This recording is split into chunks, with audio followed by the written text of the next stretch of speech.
From offensive moves that have almost killed fighters to the weirdest judging criteria that seems a little too suspicious, here are the most ridiculous UFC rules and regulations that must be changed. Starting with the one that has gained a lot of traction. It's the 12-6 elbows. The infamous 12-6 elbows rule probably is the most well-known UFC rule almost all of us can't wait to get rid of. Even people who don't know much about MMA know this rule. The name 12-6 elbow comes from the fact that an elbow strike goes straight from the top to the bottom. Most of the time, this strike is done from a guard position while fighting on the ground. Martial arts fight, there was people knocking them other down, sitting on top of them and smashing them in the face.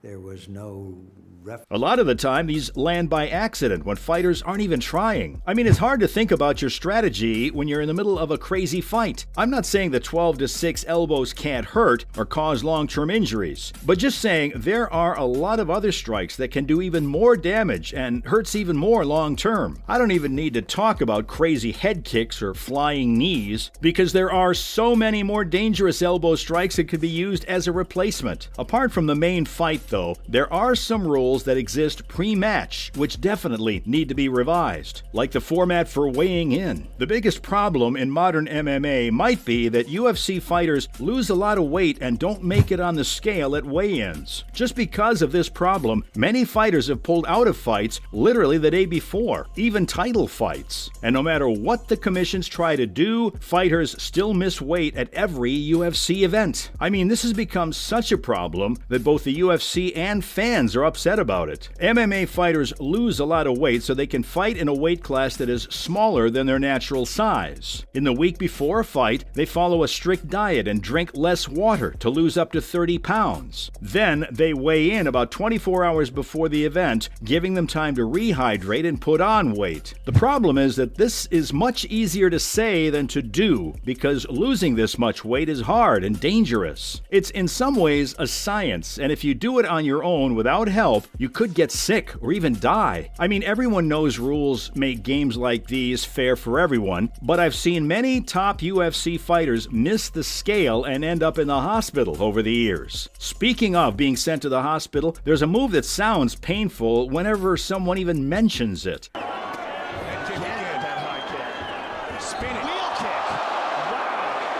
Yep, I'm talking about eye pokes. Fighters have been doing illegal eye pokes for as long as fans can remember, and I can't believe no one is doing anything to stop it. Even if you only watch one MMA match where someone pulls this move, you'll see bad eye pokes in up to half the fights. Yes, eye pokes do happen that often and can easily stop or change the course of a fight. Don't get me wrong, UFC fighters don't throw and hit each other in the eyes on purpose, but they often do it by accident because of the way the design of their 4-ounce gloves looks. It's so easy to spread your fingers wide and poke the other person in the eyes. It usually happens when a fighter charges forward and their opponent puts out their arms and fingers to protect their space. There are a few ways to stop fighters from sneaking in illegal eye pokes, though, and I think this should really be implemented if we want people to finally stop suffering, like taking away a point for every poke that lands. Before giving a point, MMA referees would often warn the fighters twice. In other words, fighters can usually get away with 2 eye pokes, which is crazy. I'm saying cut a point the first time it happens, so that people are more conscious and careful about this happening. When the fight is all done and dusted and all the winners are announced, there's yet another problem, and that's the UFC rankings. I really don't have anything against UFC rankings, to be honest. It keeps the competition fair and makes it easier for fans to find a certain weight class. Because of rankings, you won't see a top UFC fighter take on someone who's less skilled or unknown. Most of the time, the pairings make sense. It's important to note that the UFC didn't have rankings until 2013. They're made up of about 40 journalists who get to decide who are the best fighters in a certain weight class. So the question is, why are UFC rankings a bad thing? For the first couple of years, fans could all see the names of each member of the media who voted on the UFC rankings. Their names were on the UFC's official website, so everyone could see who they were. But now, their names are gone, which honestly makes it seem like the UFC is trying to hide something from everyone. The biggest problem is that fans don't know who's voting and how they're making their decisions. Then combine this with the fact that we've seen them make strange choices over the years.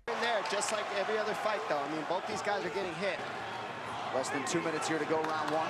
And it all makes for a very suspicious system. On similar lines, there's also another group of people that have been called out in the past for not judging accurately. To be more precise, the way judges score matches has been a bit of a mystery. Under the great Volkanovski.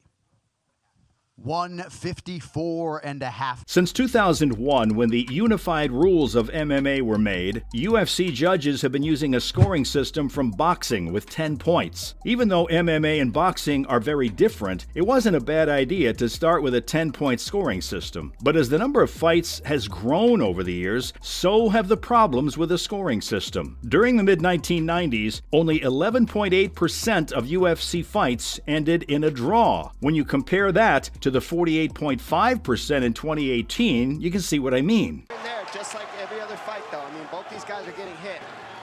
Less than 2 minutes here to go, round one. This is one of the reasons why judges often screw over fighters on every UFC card. So what's wrong with the judges in the UFC? You see, MMA is more flexible because fighters can fight standing up, in close quarters, or on the ground. And 10 points per round isn't enough to tell who's better. Fans don't see enough 10-8 rounds, and there isn't a clear definition of what they are. For example, if a boxer knocks the other one down, he or she wins that round 10-8. Then, some judges favor grappling over striking, and vice versa. Also, a lot of the judges who sit next to the cage don't know much about MMA, and most of them come from boxing. Ending this all off is a move that has been super controversial for as long as I can remember. On this effort, and it's going to be so important because one of the major things they'll do is provide early warning to these fighters. Look, every time It's soccer kicks, aka strikes to a grounded opponent. One of the strangest rules in this sport is that you can't kick or hit an opponent who's already on the ground. Fighters can try to beat each other up whether they're on their feet or on the ground. But if you try to hit them while they're getting up, you're out of the game. After Andrei Arlovski's controversial no-contest fight in the One Championship promotion, soccer kicks were made legal. But they were never made legal in the UFC. Yeah. Of Dana White in my head, extra KO, 50 Gs. You know, now I try to be smart, fight smart, and just stick with game plan. Thanks God. The rule makes things even more confusing because different states have different ideas about what a grounded opponent means. Some states consider an opponent with one palm down, while others consider an opponent with 2 palms down. There's no universal agreement on what the term means, so there needs to be some changes made when it comes to this rule. And that's it for the most ridiculous UFC rules and regulations that must be changed.